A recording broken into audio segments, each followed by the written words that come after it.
delighted to see you all here today. I'm really excited to be able to host this conversation that Whitney just described to you about revitalizing the promise of the rural Agora.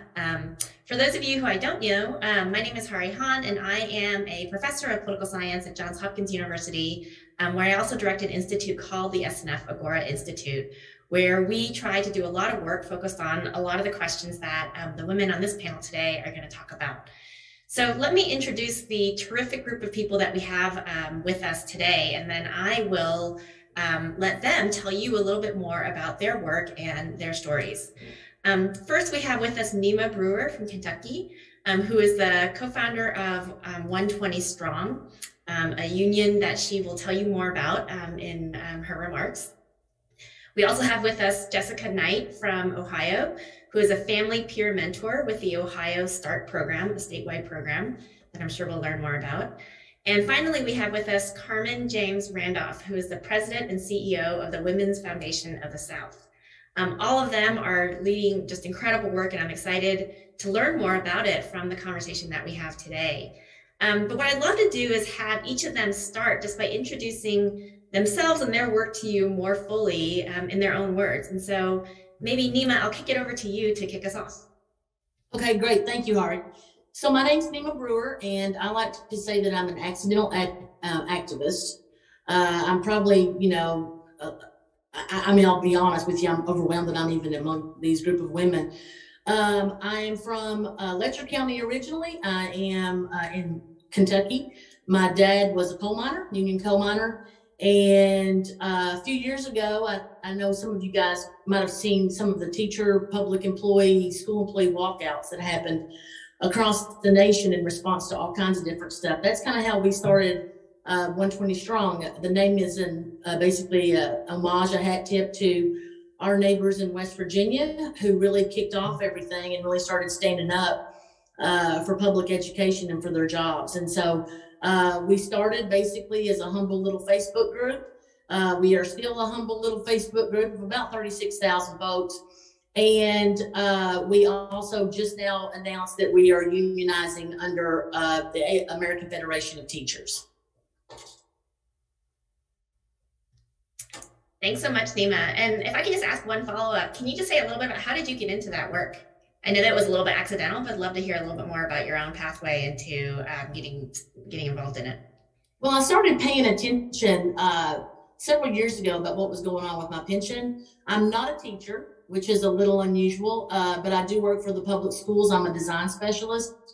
And by fate, I am also in their pension system. And as a product of public schools, I just kind of was paying attention. And I was also paying attention to what was happening in our state with right to work and stuff like that within labor itself. And my dad being the United Mine Worker, we had gone to Frankfurt to protest the right to work bill that passed. And I got thrown out of the gallery in the house. And because I was mouthing off a little bit and screaming at some folks. And so I guess that kind of got some attention of some people, especially in the unions. And so they had just invited me to speak on some things. And so I did and talked about the importance of working people, standing with working people and those type of things. And then when all this started coming down in the state about our pensions and all this, basically someone said we should do something. And I said, well, let's start a Facebook page because that's what they did in West Virginia. And then in 3 weeks later, we shut down the entire state. So that was kind of how it all started. It was very quick. It was very overwhelming. And I'm pretty much overwhelmed daily since. I guess that's been 4 years. And but that's really how it started. I just got really pissed off and said, I'm not doing it anymore. So that's kind of how I got started. So it was all an accident, running my mouth as usual. And that's kind of how it got started. It's an incredible story. I'm excited to dig into it more. But first, let me turn it over to Jess. And Jess, I don't know if you want to tell us a little bit more about your work and also how you got into it. Whoops, oh, I think we just lost your video. There you are. Okay, there we are. Hi, I'm Jessica Knight. I am what is called a family peer mentor in the Ohio START program. And what that means is I'm a person in long-term recovery who was involved with the child welfare system as a parent. And now I work for the child welfare system. I engage with parents who struggle with substance use disorders and mental health, to coach them, kind of because I have been a parent who experienced it. So I have stuff to offer them based on my experience.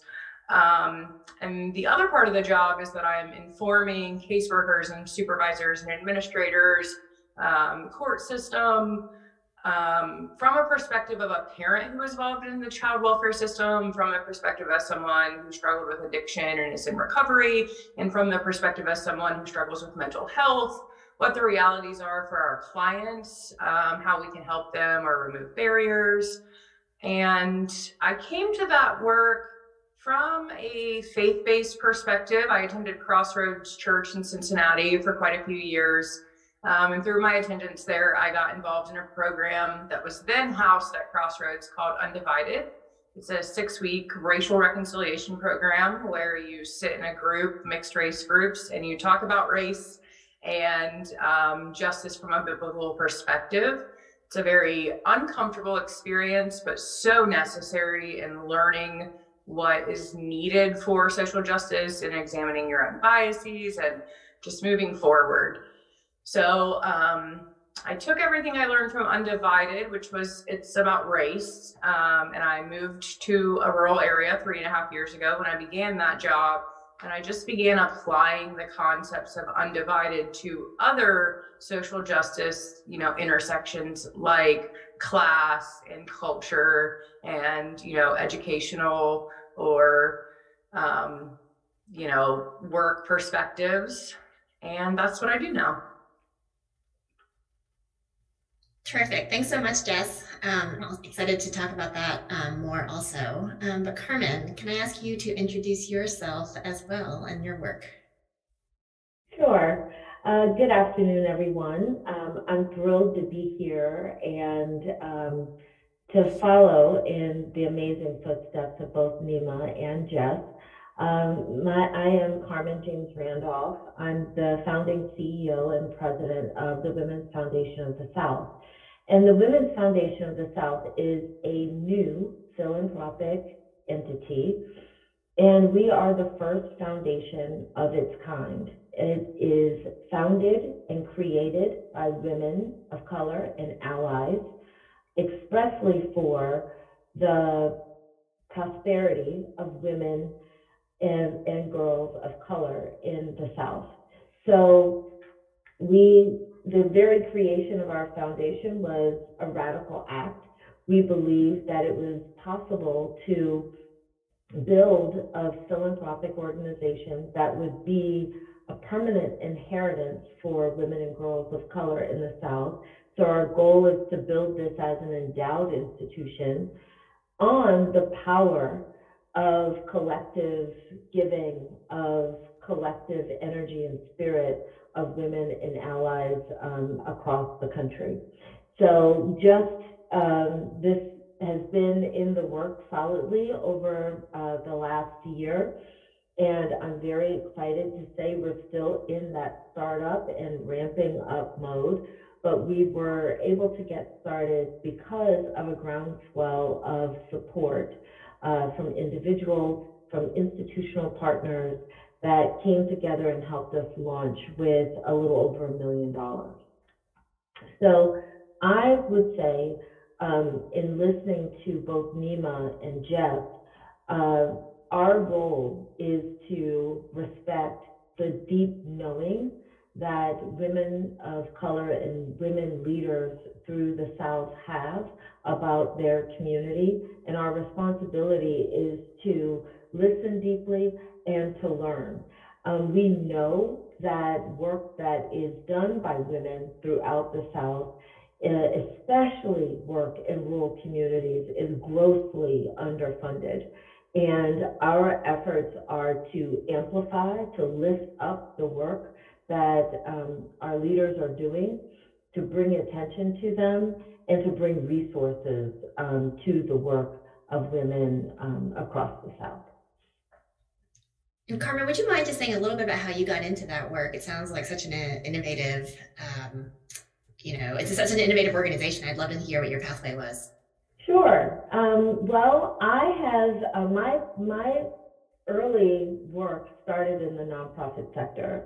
So I have worked in the nonprofit sector, working in public housing with mothers and children and elders, doing a lot of work that was based in literacy and storytelling and story sharing.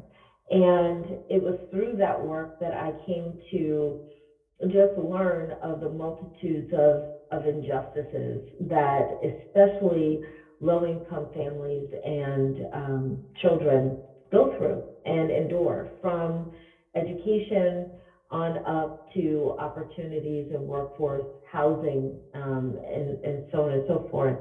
And that was my entryway, working in the nonprofit sector, into the field of philanthropy.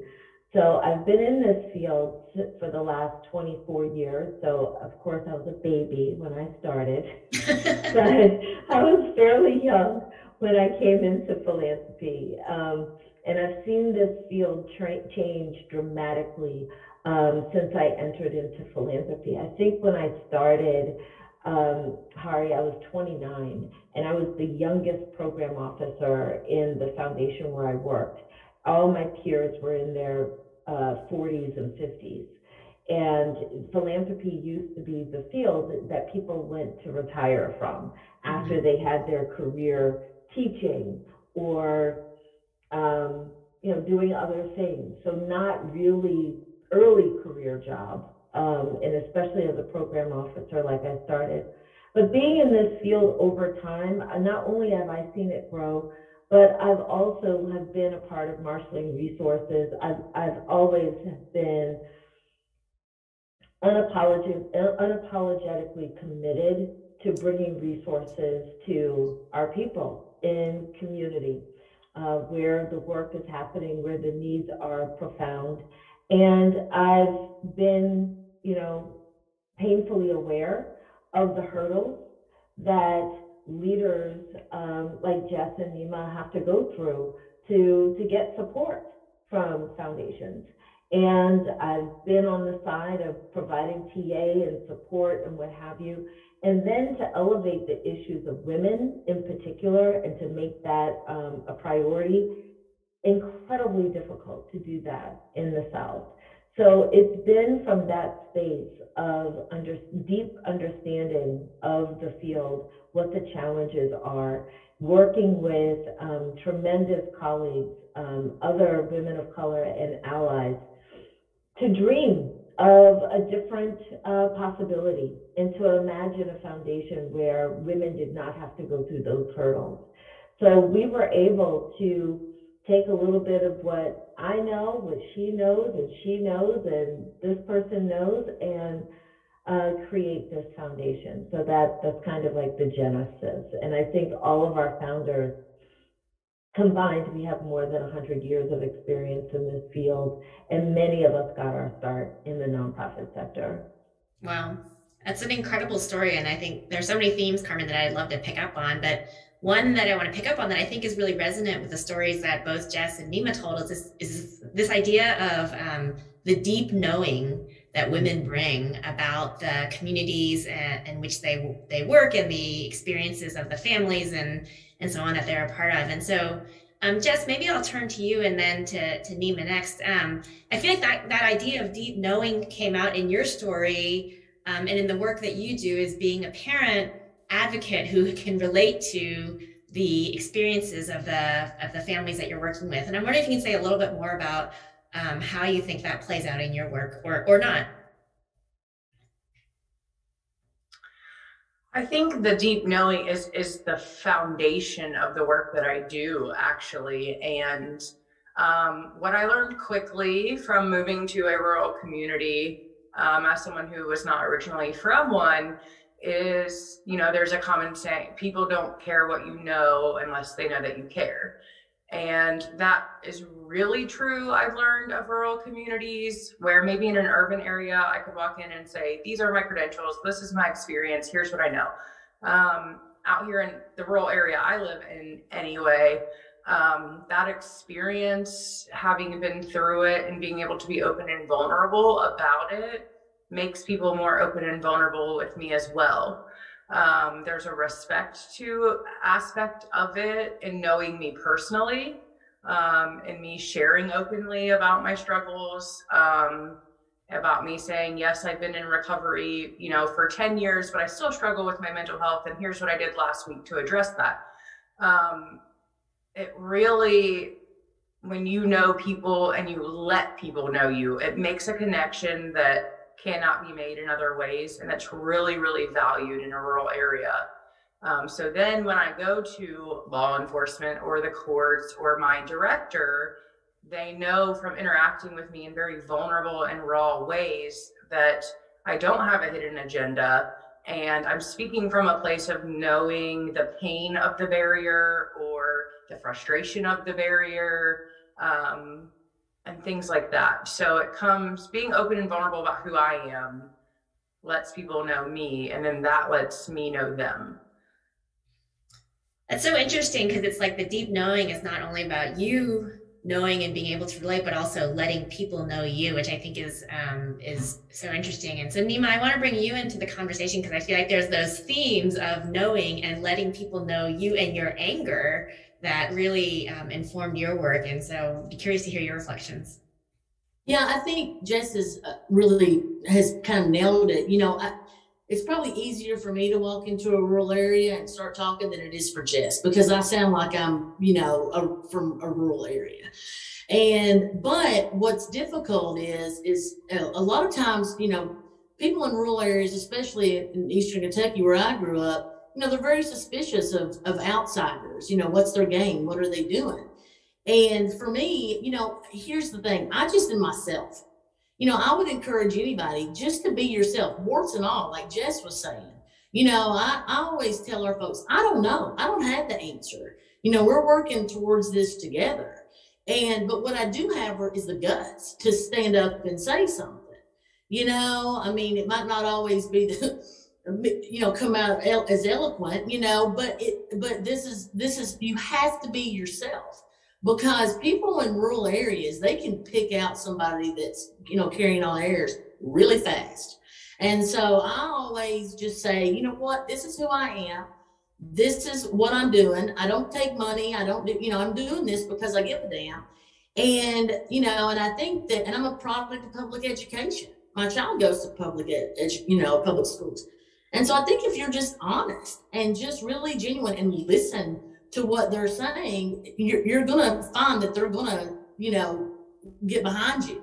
But if you go in there and start telling them what their culture is or who they should be or, all these other things, you're going to have a real problem on your hands. And so, I think for me, it's just being genuine, being authentic, being the real McCoy. Too many folks, I think,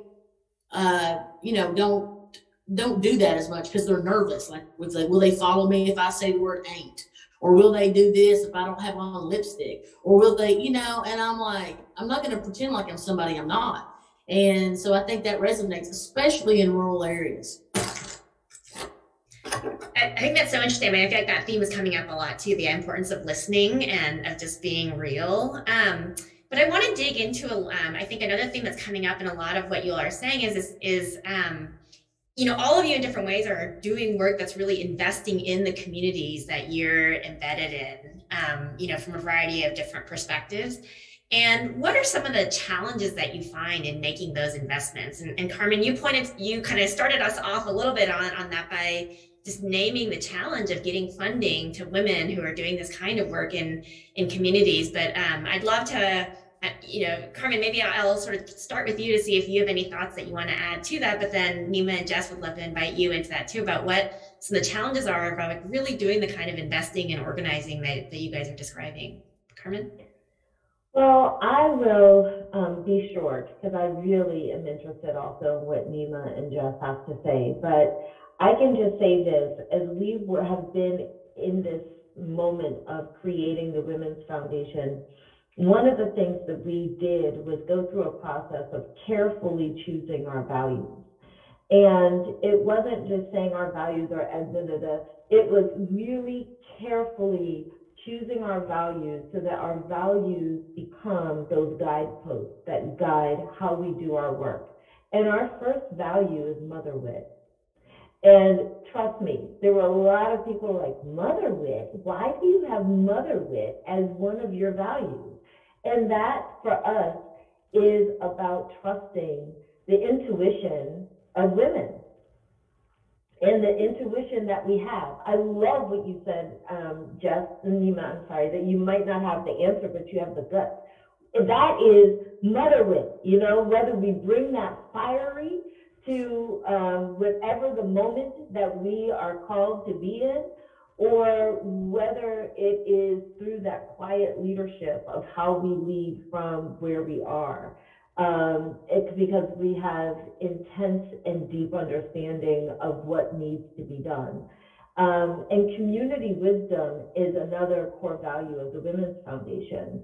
So it is our intention in our first developmental year to engage women leaders in co-designing what our grant program is. I think often what happens is that funders come into communities with their own agenda, and because they have their metrics and their goals of what it is that they want to see happen, often too, in some ways might do what's expedient, work with the leaders that they know, resource them to get in touch with people like Nima and Jess and say, you know, a part of your work can support them.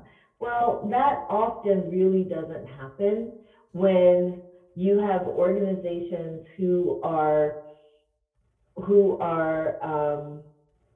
used for their knowledge, for their expertise, to be a part of partnerships or collaborations, and then the resources absolutely don't actually get to them. I hear that complaint over and over and over again. So in terms of starting, not re-engineering, but starting from a place that we value what leaders who are closest to the problem have intimate knowledge often of the solutions, trusting that, and then resourcing them to do the work. And I think that philanthropy has just some way to come before it, and not to say all philanthropy, but when we know that in some cases less than 2% of the dollars are going to support the work that we're talking about today, then we know that there is a lot of change that has to happen in terms of how those dollars are distributed and get to community. That's great. Nima, I saw you nodding along as we're talking about different barriers to doing the work in community. So I would love to invite you in to offer your thoughts. Yeah, I think Carmen kind of hit a lot of it on the head, you know, for not just philanthropy, but for one of the challenges that we've always had is that there's the mentality of we've always done it this way and we've always worked with these people. Mm-hmm. And, you know, a lot of times the people who have been in the system for so long are the system themselves now. And so they have become the very thing they were fighting against. Mm-hmm. And so one of the things that we always talk about, or at least I try to, is to carry yourself with integrity. You know, what we noticed, because we had no clue as to what we were doing. Hell, I still don't have a clue most days. But, you know, the thing is that when we were figuring all this stuff out, we had a lot of people who came in and tried to basically co-opt our mission and mm-hmm. our movement. Mm-hmm. And so then you find yourself almost fighting with people who should be your allies, because, you know, like Carmen was saying, your mission has to be very clear, and you have to stick to your mission. But what we found out was, for the most part, our mission has always been the same for 4 years. But then we started realizing that we have to be flexible too, and realize that with public education in particular, it's an onion. So there's layers of issues and of things that need to be taken on. And so, you know, we've been a little flexible, but we have the issues that we see most of all, it's sad to say, are from people who probably shouldn't be our allies. And so, but because we're not part of the club, I always say the garden club, this is not the junior league, 120 strong is not the junior league. We are brutally honest. We're not here to make friends. We're here to make change. And so we will work with you and we want to work with you, but we don't necessarily need to work with you. And so we kind of take that attitude, and that kind of rubs especially establishment people the wrong way sometimes. And so, we run into that a little bit more than we probably should, but that's, just a hurdle that we've learned how to overcome. And what we've learned to say is, listen, we should be allies, but you're kind of shady and you might be part of the problem. So we're just not going to work with you. Thanks for inviting us maybe next time, but right now you need to clean up your own yard, So, those are the kind of things that we try to stick to. Yeah. It's like being real in all the relationships that you create. Jess, I'd really love, I know that you had talked about the role of the racial justice work that you had done as drawing you into this work in Ohio. And I'm curious how what it's been like to do work of not only racial justice, but sort of trying to think about working across, class and a lot of these other divides that you described in your community. Sure. Racial justice in a rural area, or like the one I am in, I should say, is interesting because it is a predominantly white area. There are 48,000 people in the county that I live in.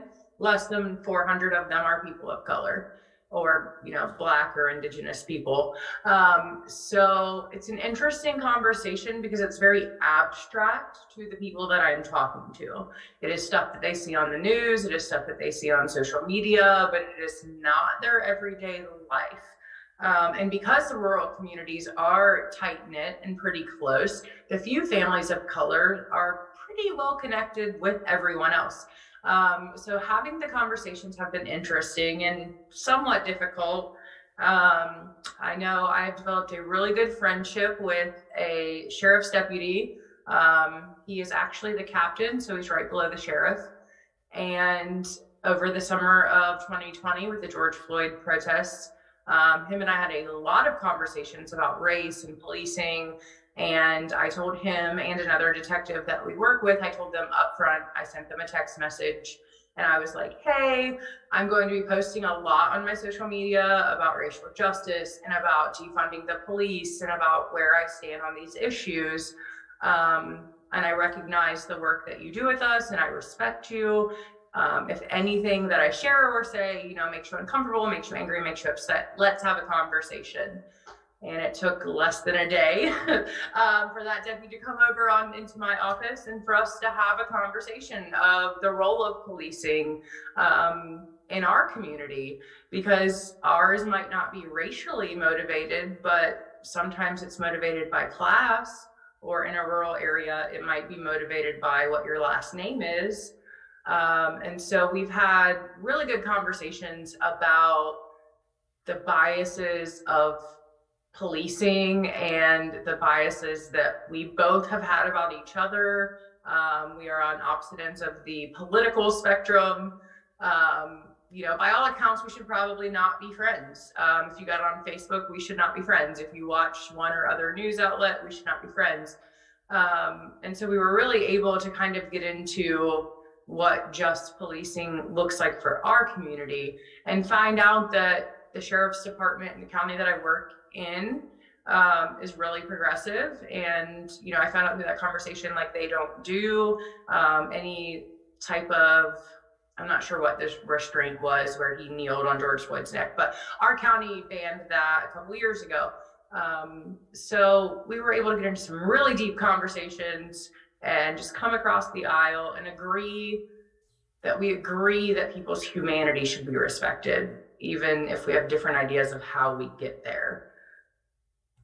That's so interesting. I mean, because it picks up on that theme of what Nima was saying about being real in the relationships that you create, even when sometimes it means that you're saying things that the other person doesn't like, and having those hard conversations. So we're starting to get some great questions coming in from the audience, and I want to encourage our audience to please continue to send in those questions.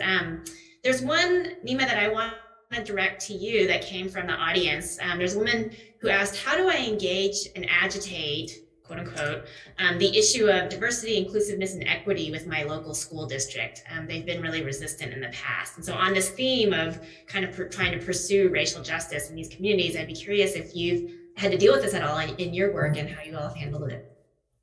Well, what we're seeing right now is a total shift. We see, we're used to, it was the national level or the state level that people really focused on.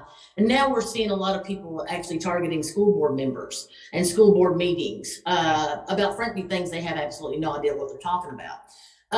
But one of the things that I would recommend is, first of all, it's build a relationship. I'm a huge relationship person. I believe nothing gets done unless you have a relationship. And that might mean, crossing the aisle. I've done that as well, Jess, with some folks and legislators, because we found out we had a lot more in common than we actually realized, especially being from rural Kentucky.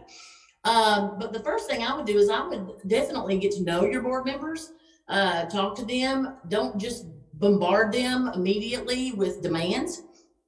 A lot of these people get paid nothing or maybe a stipend, and they're doing it really as a public service.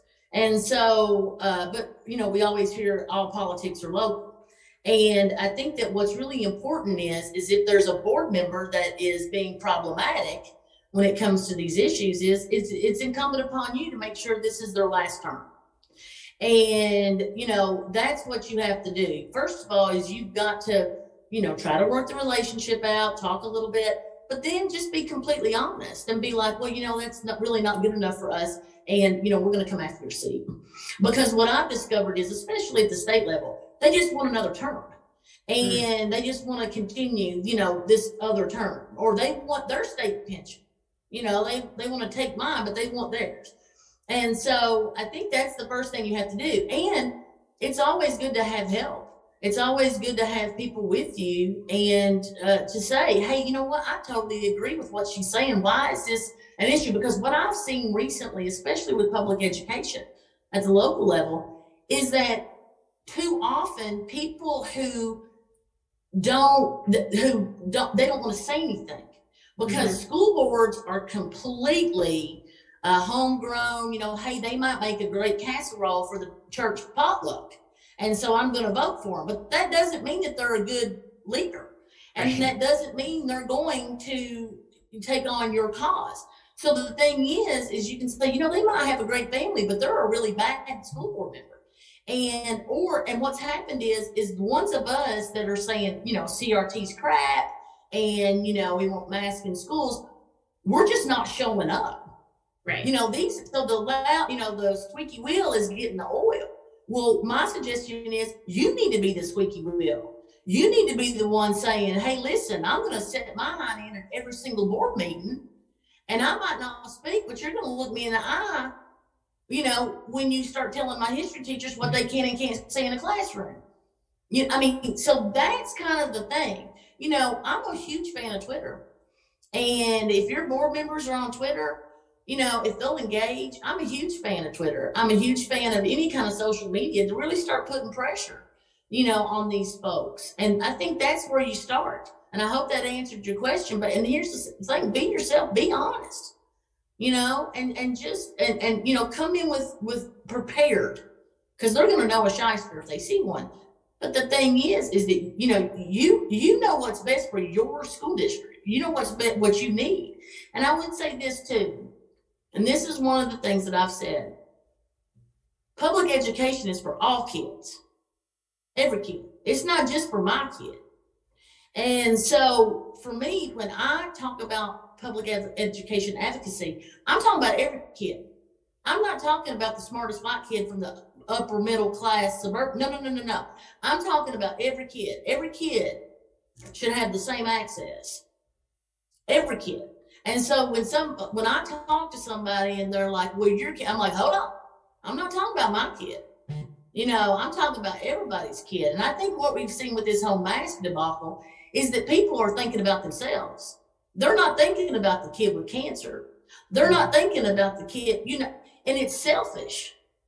And I just call them out on it straight up. I mean, you know, because that's what it is. Listen, public schools is not about one particular kid. It's about everybody's kid. And if you want your school to be just your kid, then you probably should go somewhere else and pay money to send your kid somewhere else. You know, I mean, let's just be honest. So that's kind of what I would suggest. Mm-hmm. Nima, I love the way that you hold us all to account. That if we want to make change in our communities, like we've got to be the ones to show up, and they've got to look us in the eye as they're making those decisions. Carmen, we have a ton of other questions, and I definitely want to get to them just to sort of let the audience know. But I know you've done so much work creating, you know, women of color led organizations and investing in the leadership of women of color in these communities. And so as we think about the role of racial justice and doing the kind of work that we're talking about in this panel, I just wondered if you had any other reflections that you wanted to share about what you think, what you see with the communities and the women that you've been working with most closely with the Women's Foundation of the South.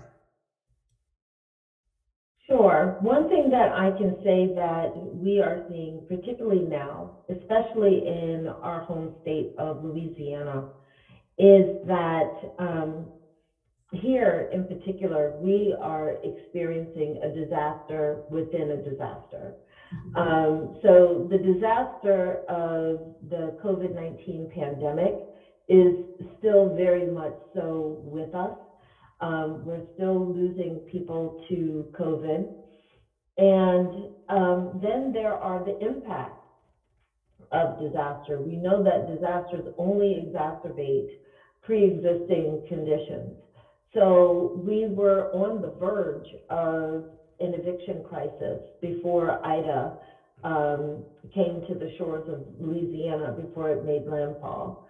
So to see people trying to restore their homes, to see people also having all their belongings emptied on the street, to know that families that were food insecure before, or people who have lost everything, or just in terms of a friend of mine calls it the slow-moving disaster of poverty and the impact of unemployment. I say these things not to just pile on with negative and negative and negative things, but for women who are leading movements, for women who are serving families and people, the pressure over the last 19 months or so has just been tremendous. And what we're seeing is that people are wore out. They are just incredibly wore out. So it's one thing to talk about justice, and another thing to have that fire, to be the squeaky wheel, as you were saying, Nima, and to motivate and mobilize people, and to understand how dire the needs are and how important it is for the work that you're doing. But we have leaders that have been going above and beyond, above and beyond, above and beyond for months on end, and they're exhausted. So one of the things that we are talking about and using as our first entree as a grant maker is to talk about healing, which is another side of justice. And there must be healing and support for leaders and their healing.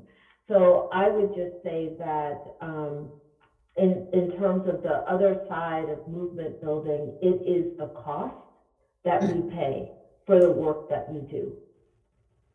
And that cost is something that many of us never take account for. And it takes, you know, that cost can be the physical toll that the work has taken on your body. It can be the physical toll that the work has taken on your mind. Talking to leaders who have lost staff due to COVID, who have lost kids who were in situations where domestic violence has just mounted and a child was lost. So you have all these things happening at one time, and constantly organizing and working and pressing, trying to manage a budget, trying to pay staff, trying to keep the bills paid. It is tremendous. And I think one of the places that we are entering this work is understanding that for these leaders who are leading movements, who are grossly underfunded, it hasn't stopped them from doing the work, but they are tremendously stressed and pressed. And we have to look at what's necessary for their healing, their wellness, and to help them be whole. I love the way you put that about, healing being the other side of justice. That actually brings me to another question that came from our audience that I want to open up to any of you to see who wants to respond, because I think it's a really lovely question. It came from a woman named Alyssa, who says, I think it's important for rural women to support and make space for other rural women. In your experiences, what are some of the successful ways you've seen that done? Or how have you been mentored or been a mentor and made space for other rural women? I'm sure all of you have experiences with both sides of that coin. I don't know if anyone wants to jump in first. I can jump in. Yeah. So as a social worker and working in a field that's predominantly women, there is one man at our agency. Out of that relationship building and out of spending time with rural people in ways that matter. They want you to show up for their baby showers and their birthday parties and their kids' soccer games. I have gotten very close with our assistant prosecutor, very close with my supervisor. And out of all of that, recently our director retired. He had been in that position for almost 40 years. He will always be the longest standing director of a JFS in the state of Ohio. And we were able to kind of come together around my supervisor, give her tips, look at her resume, bounce it off this person, bounce it off that person, kind of build her up and give her the confidence to apply for the director position. And she was nervous, and and I remember her saying, well, what if the commissioners, because they appoint the director, think a woman can't do this job? In that moment, we are around her as not just colleagues, but friends who have built that relationship. Like, yes, you have the master's degree, and yes, you have the experience, but you're very capable because I've seen you do this. Mm-hmm. Or you're very capable because I've seen how you interact with families, or you're committed to this county and we see that. So again, it wasn't so much about her master's degree or her almost 20 years of experience. It was about what she brings to the community. And she went over and she interviewed and she killed it. And we now have our first woman director of a JFS in Brown County. Oh. And then moving forward, that same prosecutor is going to run for judge, in about 2 years. And we're already having, how can I help you? How can I support you? What do you need from me? How do we get that woman judge in this rural area, that has that deep knowing of what the community needs?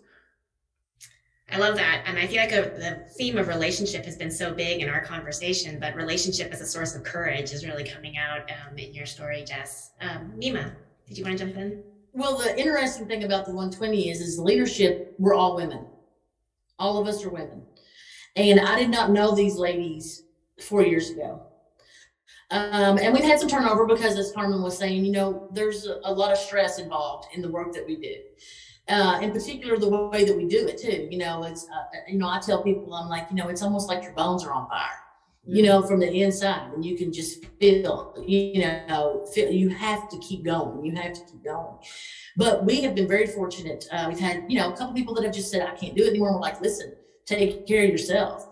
And so we've been very fortunate that other women have stepped in. I'm very, very proud of the women that I have seen rise and shine in finding their voice. And that's really, I think, the beauty of all of it. And we all support each other, which can be a little different. Women sometimes can be a little harder on other women. And so one of the things that we've really pushed is trying to get people, what are you good at? and what are you comfortable doing? And then saying, then that's yours. That is your baby. And I'm not going to micromanage you. It's very much a collective, effort. And there are things I'm not good at, that they're much better at. And I'm like, listen, I can't do this. Here, you take it. And just watching people just shine when they're given opportunity and the voice. That's what's been the most beautiful thing about the 120. It's amazing. Carmen, do you want to jump in on this question at all? You don't have to if you are good. Okay. I want to ask one more question, I think, and unfortunately, I think we're going to have to wrap after that. But so this will be a question from the audience, and I have one question that I want to end with. So I'm going to use my moderator's privilege to ask the last question. But from the audience, we have a number of great questions, but one comes from a woman named Teresa who asked, what role does storytelling, if any, play in the work that you all do? And again, I'll open this up to all of you. I imagine that all of you use stories in different ways, but would be curious how you think about that. So, Carmen, do you want to jump in on that one first?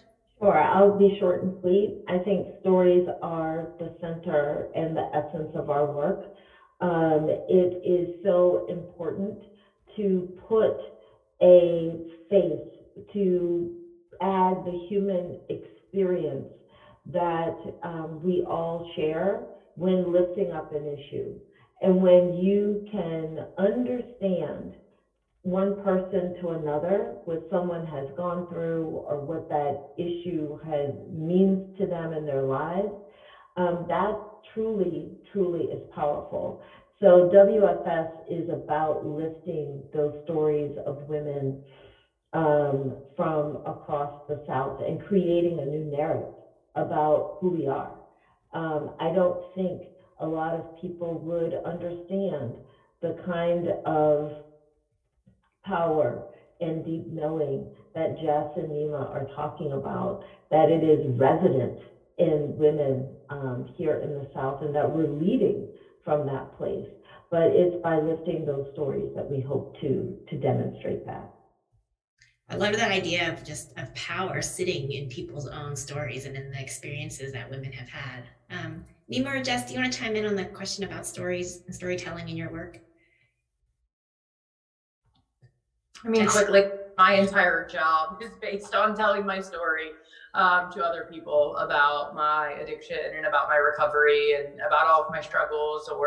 So that is the entire basis of my job. It is what I do. And it allows for other people to either learn from my story or at least be comfortable telling me their story. And I think a big part of storytelling is people will relate with one piece or another. So they don't have to take the exact steps I do. And in storytelling, I'm not coming in as a social worker and saying, okay, here's your problem. You need to do A, B, C, D, and E. I say, I struggled with this, and here's how I got better. And people start to think, if it worked for her, maybe it would work for me. Yeah. So it's less, of telling people what to do. It has the power to inspire them to do it for their own selves, instead of being told by an agency to do something. Stories that create these openings that we can't create otherwise. So the last question that I want to ask each of you to respond to, if that's okay, is one thing that I've been really struck by in this conversation is the idea of courage. And as I listen to each of you speak, I think I'm really struck by the courage of the work that you are each doing in your own communities. And you're all doing it in a moment, as we discussed, that is really hard. It's hard for women. It's hard for anyone who's trying to do the kind of work in the communities that we're describing. And so I guess the last question I'd love to ask you is this question of, where do you find your courage? Where do you find the guts to keep doing all the hard work that you're describing?